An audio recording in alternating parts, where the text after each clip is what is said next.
que agafa i desglosa un disc, per exemple, ho va fer amb el disc de la Rosalia, i el desglosa i et diu per què de les coses. I jo no en tinc ni idea de música, però és que l'escolto i em quedo embobat. Per què? Perquè ho explica amb una passió, amb unes ganes, que veus que s'ho està passant bé. I per mi és un referent en aquest sentit. És a dir, a mi m'agradaria que algú pogués veure el meu vídeo i li transmetés aquestes ganes i això, per exemple, jo d'estar parlant d'alguna pel·lícula o d'alguna sèrie que m'hagi agradat molt i que el que faci quedar-se allà no sigui tant potser, que també, però no sigui tant potser que la pel·li li flipa, sinó, hòstia, mira, ho explica amb unes ganes i amb un d'això que a mi m'està distraient aquests 10 minutets que dura el vídeo. I per mi això és una referència. És saber transmetre aquesta passió pel que fas, perquè crec que enganxa molt. I a mi en aquest cas em va enganxar moltíssim amb aquest noi. Es transmet, no? Quan tens passió pel que estàs fent, tu creus que ho noten els teus seguidors o els teus subscriptors? Bueno, ja no només els meus, sinó jo crec que la gent, les persones ho notem quan algú està fent alguna cosa que li agrada i algú s'ho està passant bé i algú està disfrutant. Jo crec que ens n'adonem. I jo crec que això enganxa, a moltes persones pot enganxar. A mi, per exemple, em va enganxar veure un tio com parla de coses que jo ni puta idea, perquè és que al final que em parli d'una partitura de la novena sinfonia de no sé quinassos, jo no en tinc idea, però m'ho està explicant d'una manera que m'estic quedant embobat i m'ho està explicant superguai i jo potser prenc 3 o 4 coses i tot, saps? Jo crec que sí, que crida molt l'atenció veure algú parlar amb passió sobre alguna cosa que li agrada. I a més és un contingut que per si mateix no te'l trobaries en un programa de televisió o no li donaria més de 3 minuts per una curiositat. I tens un mitjà aquí que no t'està posant límits o... Clar. Bueno, ja parlarem de si n'hi ha, però que en principi tu pots crear aquest contingut per qui li agradi, que si són 3 persones a tot el món, doncs mira, ja està bé, però si són 3 milions, doncs molt millor. Total, i tu crees el teu format i tu fas les coses com vols, quan vols, que durin el que tu et doni la gana, dius el que et dona la gana, vull dir que sí, que tens aquesta llibertat per crear alguna cosa que tu tinguis dins del teu cap sense haver-te d'emmotllar res. I després, doncs, també tens la llibertat de modificar aquesta creació per fer-la millor segons el teu criteri, i ja està. Clar que sí.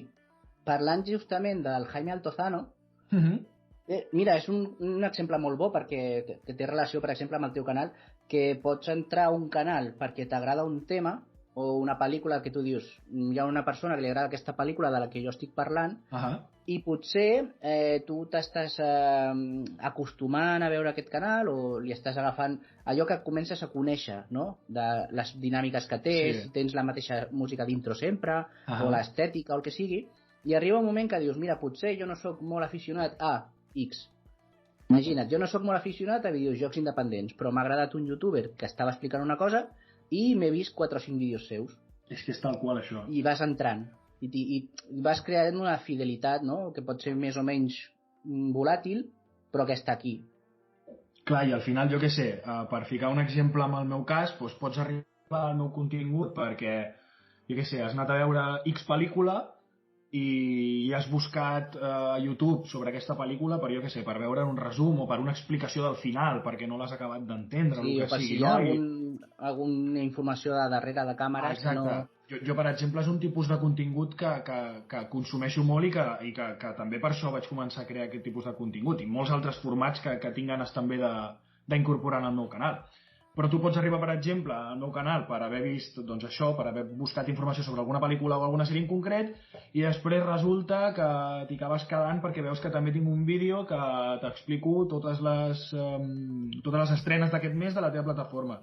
I després te'n surt un altre en el qual et parlo sobre les joies amagades de les plataformes o com funciona l'algoritme de Netflix. I al final intento tocar bastantes coses perquè sí, perquè hi hagi, diguem-ne, que no només tot sigui he vist aquesta sèrie, m'ha agradat, no m'ha agradat, he vist aquesta pel·li, m'ha agradat, no m'ha agradat, sinó que hi hagi molts altres tipus de coses i poder anar atraient a la gent des de diversos pals, i que al final no tothom mai es mirarà tots els teus vídeos, li agradaran els teus vídeos d'estrenes o els teus vídeos de crítiques o 3 o 4 en concret i ja està.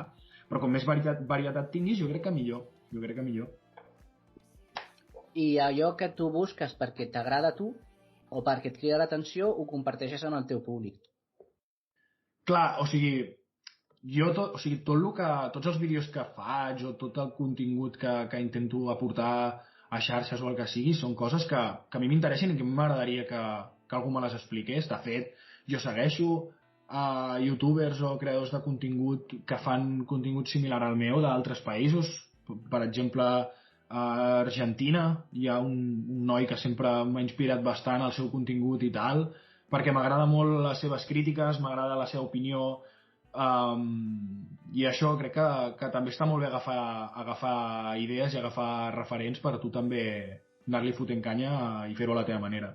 I de fet m'agrada una cosa, ja crec que és l'última vegada que el mencionaré, a no ser que torni a sortir, però precisament del Jaime Altozano, sí? De tots els youtubers que hi ha, podíem parlar de tots, però no, estem parlant d'ell. Bueno, està bé també. No, però està molt bé perquè em va agradar molt això que tu deies ara fa una estona, que tenia un vídeo on parlava d'un disc de la Rosalía. Sí. I va treure un tema que jo portava temps donant-li voltes, i és que els mitjans actuals digitals, els mitjans que fem servir, que són YouTube, YouTube, pot ser Vimeo, pot ser qualsevol plataforma que et permeti pujar el teu contingut i compartir-lo amb la gent, que no depens d'una productora, no depens d'un consell director, un consell executiu, no depens d'unes polítiques i unes estratègies, i menys que si són públiques. Ha trencat una mica aquest classisme que hi havia abans, si sorties a la tele o a la ràdio eres algú, ara gairebé tothom pot tenir el seu espai, i després dependrà també, que això no és tan fàcil, però dependrà una mica de com es mogui, del seu màrqueting o de qui li doni suport, aquesta persona pot emergir, no? Una mica com a referent. Són referents que ara mateix tu pots dir, jo què sé, hi ha un youtuber que és superfamós perquè té 25 milions de subscripcions, i potser gent que veu només la tele no el coneix de res, o youtuber, o tiktoker, instagramer, qui sigui, no? Qualsevol mitjà. Però passa això, és el que deia en aquest vídeo en concret el Jaime Altozano, se la criticava molt, per exemple, en el cas de la Rosalía, perquè era una noia que ningú no la coneixia i de sobte va aparèixer amb un disc que estava basat en un romanç occità del segle XIV, que ella li va donar una continuïtat, un fil conductor. Això era una excusa per ella posar la seva poesia, però també es va associar a molta gent que ja eren experts en això, que un era un expert en guitarra, l'altre era un expert en ritmes, l'altre era un coreògraf no sé qui, i va donar molts exemples. També altres youtubers, per exemple, va dir l'exemple del Crespo, el Quantum Fracture, diu que és un físic i en comptes de sortir i gravar-se amb la càmera, doncs va aprendre a fer servir l'After Effects i fa animacions i t'ho explica. És brutal, m'encanta. I d'un dia per un altre, sí, oi? Sí, és molt guai, molt guai. O tens gent, jo què sé, com parlen en castellà, he quedat amb ells, he parlat amb ells en altres podcasts, però per exemple tens el Roma Eterna, que és un podcast, o tens Però eso es otra historia, que és un canal de YouTube, que és un noi que va estudiar guió i va estudiar comunicació audiovisual, i ell pel seu compte agafa la informació i fa les animacions. O sigui que tens un contingut que moltes vegades és millor que el que et fan a la tele en tema de contingut, o sigui, en el tema que toquen, en la informació que donen, en com està documentat, i que són gent que no necessàriament ha passat per aquest filtre de ets famós, no ets famós. Clar, potser no sé si és tant el tema de si ets famós o no ets famós, però sí que és aquest tema el que dèiem de la llibertat de la que et dona YouTube i tot aquest tipus de plataformes que et deixen pujar el teu contingut de forma, doncs això, totalment personal, sense que tinguis a darrere absolutament res i ningú que no siguis tu. Llavors, trobo que més que aportar que sigui millor o pitjor, el bo és que és diferent, perquè com que no ha de passar per tots els filtres que passen a la gran majoria de continguts que acaben en televisió, doncs és diferent. I al final, jo crec que la varietat està al gust, i a mi també hi ha coses de la televisió que em segueixen agradant. Ja et dic, com et deia al principi, jo he sigut sempre molt televisiu, sempre m'ha agradat molt, sempre m'ha interessat molt per com funciona tot i tal i qual, i a dia d'avui per mirar crims i el 324 al dematí mentre em prenc el cafè. Pràcticament no miro més la tele. O sigui, arribo o em fico al Netflix o a l'Amazon Prime Video o al YouTube o el que sigui, i al final jo crec que és això, no és millor ni pitjor, simplement és diferent, és una altra finestra, i també una de les coses que sempre s'ha dit més d'aquest tipus de contingut creat per gent, entre cometes, des de casa, sola i tal i qual, et dona una proximitat que potser la televisió ja no et dona, perquè ja portes molts anys també consumint-la i te n'adones que això, la televisió és una mentida, no? I tot està superestudiat i tal i qual, i potser trobes aquesta proximitat amb gent que està creant contingut des de casa seva i que te'n pots emmirallar perquè podries ser tu, i ja està. I tu potser no et veus a la tele, i en el YouTube sí. De fet, tu ets tu. O sigui, tu t'ho mires, però tu també ets un dels miralls on es mira altra gent. O sigui, tu estàs dins d'aquest circuit.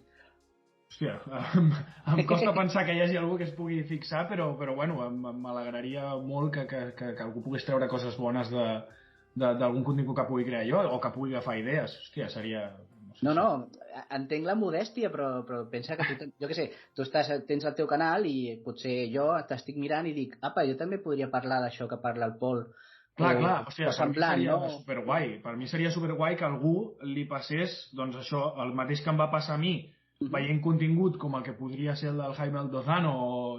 Jo, per exemple, crec que va ser més veient el contingut d'aquest youtuber argentí que et comentava, que sempre parla de sèries i tal, i m'agrada molt la seva opinió i tal, i de fet, abans d'iniciar-me amb tot això, li vaig escriure un dia, en plan, hòstia, sí, li vaig escriure perquè ell va parlar de Merlí un dia en un vídeo, i va dir que l'havia vist en català. Bueno, és que la sèrie de Merlí a Argentina és una bogeria, però allà es va fer molt famosa la sèrie, els actors en allà els persegueixen fins i tot els paparazzis. És increïble l'èxit que va tenir Merlí en allà.